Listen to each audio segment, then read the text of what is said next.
Grilled balut, guys. Asan ba yung sisiw? Sisiw na to eh. Kakainin ko na.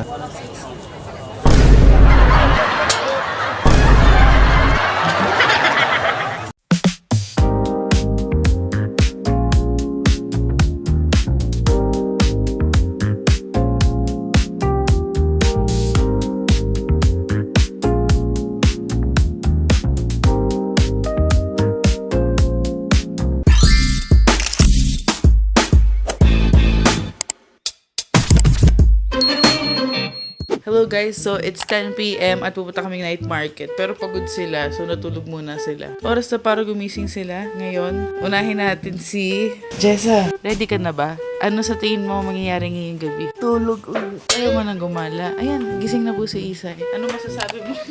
Kailangan mo na gumising. Alas 10 na guys. Ready ka na? Ready na to, sige na lang. Yung balikbayan po namin. Sabi niya siya yung manggigising sa amin. Pero parang tulog ba yun siya? Ito nyo. Hoy. Hoy, gising na. Alas 10 na. Ano mangyayari? Wala na tayo maabutan sa night market. Night na lang siya, wala nang market. No comment. Ano oras na ba? 10:05 na. Anong oras ba balak umalis? Mga 10:59. Huwag po kayong maniniwala sa mga binibigay na oras ng si Fernie kasi ayun po ay scam. Time check, 10:45 p.m. Punta na kami sa night market tonight. Obvious naman, night market. So ayun, may mga mabibilan daw doon ng mga damit-damit. Ano pa? Damit, pagkain. Hotel ko nga palagay.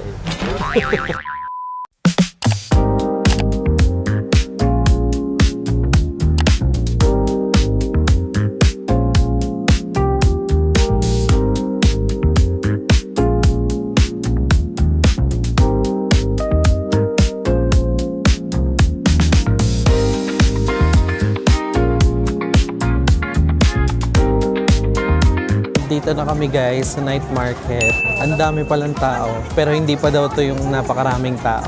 Sisiw pa daw to. Tingnan yung loob.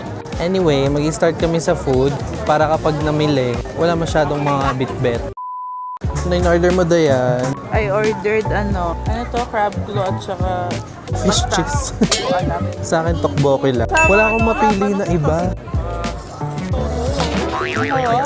Yan. Actually, ang daming choices, guys. Ano pa tayo na masarap? Yung maliliit lang. Ano to? Sige, try natin. I-try na natin. Pakita mo yung napot.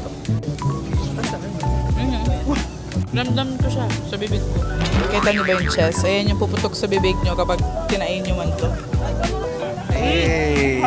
Tawag dyan, Sai. Chicken kebab. Ay, nasa ibabaw mayonnaise. Garlic mayo. First mo muna, be. First time. I-review mo na agad. 1 out of 10. Ay, 10 out of 10. Alam mo ako ah. Hey! Ang init. Masarap siya. Mainit pa eh. Very demure. Ikang. May apelido ko pa eh. Init. Sarap. Lasang ano lang, chicken barbecue na may garlic mayo. Magpapakabusog ba kayo ngayon? Hello, tikim-tikim lang naman. Tikim-tikiman.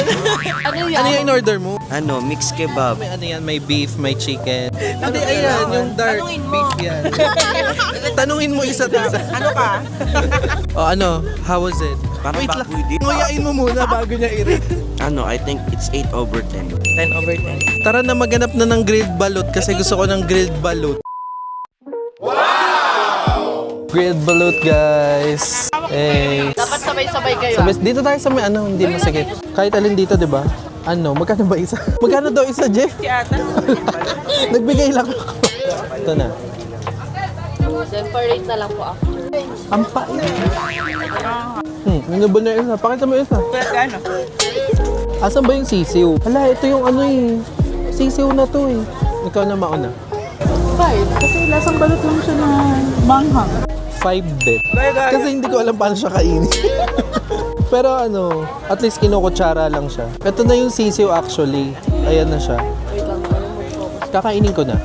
Naubos mo na yun sa'yo? Agad-agad. Kasi hindi ko kinain yung sisiw. Try ko na yung sisiw.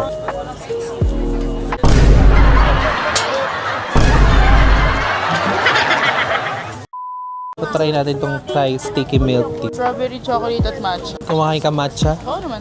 O mag-matcha tayo na may chocolate? May chocolate ba siya? Ah, matcha lang siya. Okay lang po, dalawang straw po. Salamat po. Kailangan ko na ng malamig. Ano po, matcha.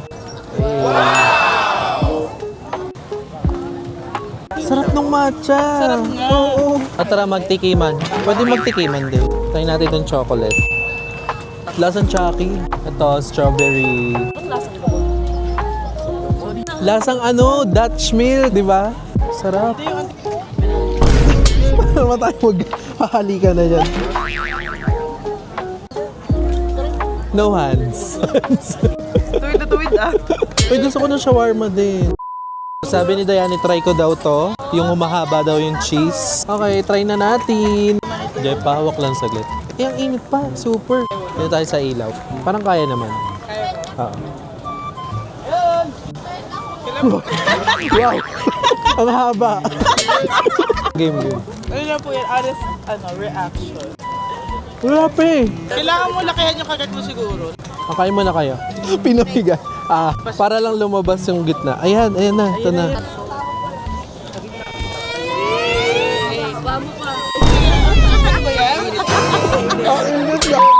Oh, kayo naman. Okay, next bite. Ang ikli talaga. So, yung next po ako sa inyo, sobrang habang cheese. Ano, siguro mga 6 or 7. Okay, so final score? 6.5. Gusto ko pa sana mag-shawarma guys, kaso busog na talaga ako. Ano to? Sweet corn. Sweet corn. So gusto nyo pang ikutin. Bibili akong shawarma pero mamaya ako nakainin.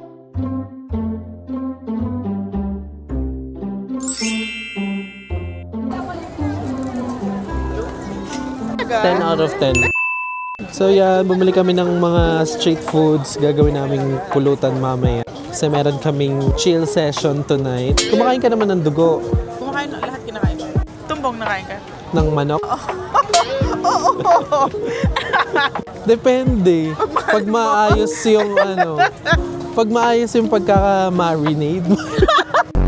So, punta kami dun sa mga bilihan naman ng damit. Pero di ko na siguro siya ma-vlog kasi mahirap mamili. Pero bibili ako ng jacket kasi maraming option talaga. Wala na masyadong tao. Kanina, punong-puno dito. So, yun. Punta na tayo sa bilihan ng damit. Let's go. So, hi guys! Hello! Unfortunately guys, hindi ko na mapapakita sa inyo yung buong day 3 ng Baguio namin.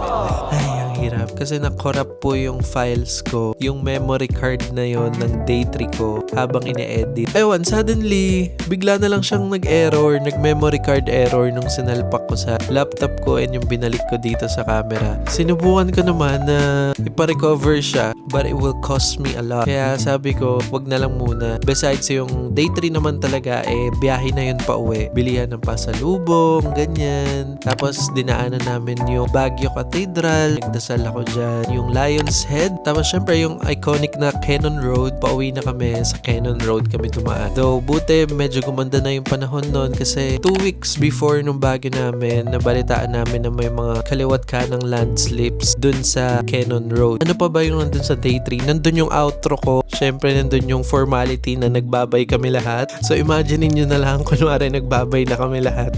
So shout out sa mga nakasama ko dyan sa Baguio. Syempre shout out kay Dayan na nag-drive sa atin na safe mula Manila hanggang Baguio, Baguio to Manila, at sa lahat pa ng iba kong pinuntahan na hindi ko naman na vlog. Siya talaga yung nagda-drive sa akin. Syempre shout out natin yung mga nakasama natin, sila Jessa, si Riza, si Jeff, si Kenneth. Kayo ang naging dahilan ba't naging memorable. Karoon lang ng mga delay sa pag-upload kasi marami ako inasikaso. Recently, namatay din yung lola ko, father side ko. So, ayun, and I'm sure she's happy watching this.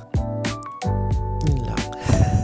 I miss you, nanay. Ganun talaga ang life. Tuloy-tuloy pa rin. Pero yun, kung magka-chance man na ma-recover ulit yung mga videos na nawala, I will just upload it here para makita nyo kung ano ba yung laman nung day 3 na yun. Kasi sayang din talaga. Pero hopefully, sana mapa-recover ko. Medyo mahal nga lang talaga. Thank you very much guys sa support nyo.